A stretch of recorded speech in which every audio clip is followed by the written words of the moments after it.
Today, we're diving into creating a DSLR video recording effect to give your footage that authentic camera recording vibe. Let's get started. First, import your clip onto the timeline. Head over to the effects library, search for DSLR, and drag and drop the effect onto your clip. Instantly, you'll see the DSLR effect applied to your footage. Now, let's explore the customization options to make it perfect. In the inspector panel, you'll find several controls. Shutter speed, you can change the value here. Aperture, aperture values can be changed in the box here. Timecode settings, customize the on-screen timecode for an authentic DSLR feel. ISO settings, modify the ISO values in this box here.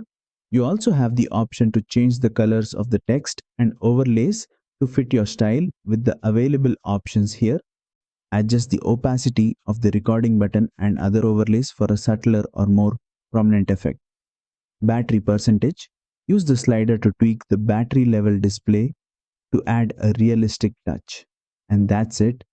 With just a few adjustments, you've transformed your clip into a DSLR style recording.